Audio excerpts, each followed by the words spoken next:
Ladies and gentlemen, it's a pleasure to be here to present the legal and policy aspects of the AMOOS project.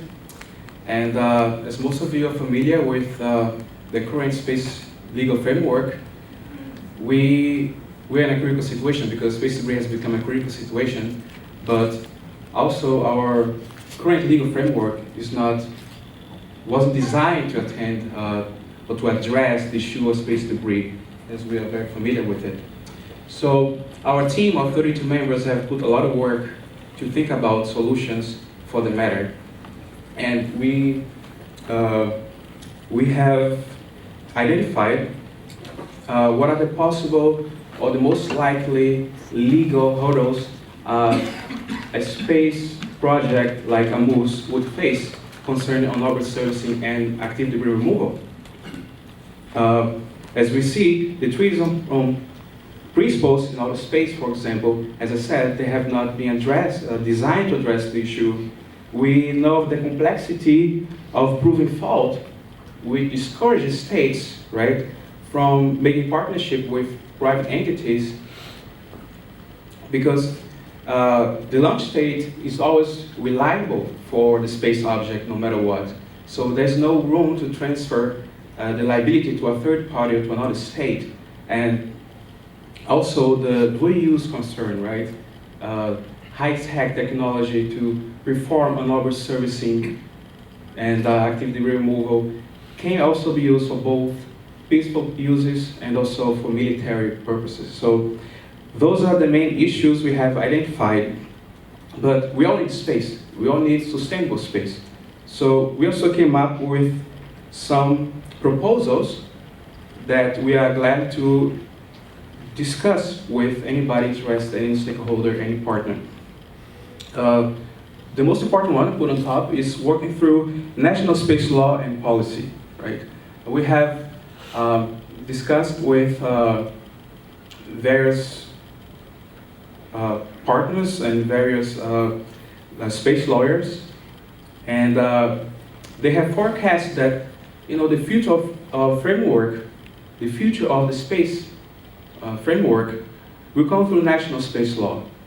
So we want to be involved in national space law. We want to help countries develop the national space law to address the issue of active debris removal and on-orbit servicing. We would like to support and create policy guidelines. We don't want to prescribe law, but we would like to propose policy guidelines. They are non-binding, of course, of law, but can be of great help to the international community to address the issue. We want to participate closely in the legal forums so we can be always updated of the current and the future legal framework.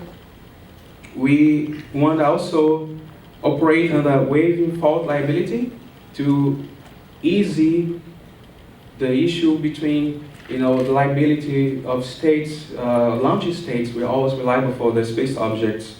But last but not least, I think the public outreach of AMOOS is a great approach. It's one of the best ideas we had for the program, because we thought about symposiums, we thought about technical presentations at United Nations, and we thought about an AMOOS Day, so to make our idea open to the public, approachable to everyone, so everybody knows where and what we are doing. And also the media coverage of our missions. We would like to broadcast entirely our missions. We would like to let the whole public know not only where a satellite is, its coordinates, but also what it's exactly doing. And we want the public through the media.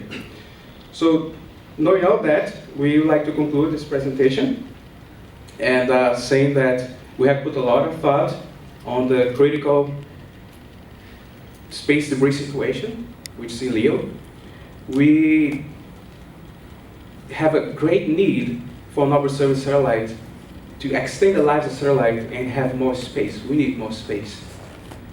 And we would like to propose solutions based on the autonomous robotic mission and private company we have thought about to address these major roadblocks we're facing right now. So right now, I think we are ready to answer any questions you may have, and I'd like to invite you to the front our colleagues, our peers who have participating at the ISSP14 and our team project. Everybody's here. To some of them. You're welcome to come to the front.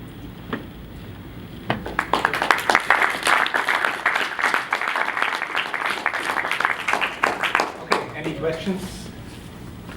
Please.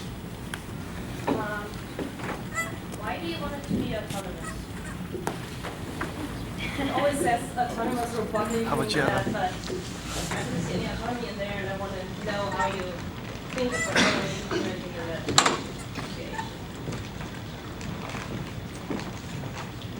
Well, the question of autonomous is because we want to low down the risk of as we did with debris removal. We want to lower the risk of, jeopardizing lives of astronauts in space. So we want to do it. Or you could do it with ground station support. We could also do ground station, you're right. But by doing autonomously, we are pushing for new technologies out there. We have several other reasons too. We can do several missions in one inclination. And it's the approach we have thought, why not? We could do it from the ground, but not from space. What was? So you give that autonomous part to someone and say, okay, make the whole thing autonomous, and then go on from there. Is it that? Yeah, I'll give the first. I'm not an engineer. If I may add, there's also a question, I think, of volume. What we're looking at here is to make space debris removal a routine item. And perhaps by doing this autonomously, we're going to remove reliance on ground simulation. But what we have actually more in detail, and you're welcome to read the report on it, is moving slowly from something that would be human in the loop on the ground to something fully autonomous. And of course, this is going to go in many different steps. And we're not looking at the fully autonomous servicing at the beginning, mostly autonomous docking, and slowly moving as the technology proves itself toward something that would be most sustainable. And that could be a routine operation for the removal. I hope that answers the question better. Other questions? Please. When you're talking about broadcasting the mission throughout, have you thought about any national regulations for remote sensing or any intellectual property concerns that the customer might have? Maybe they won't want the mission broadcast?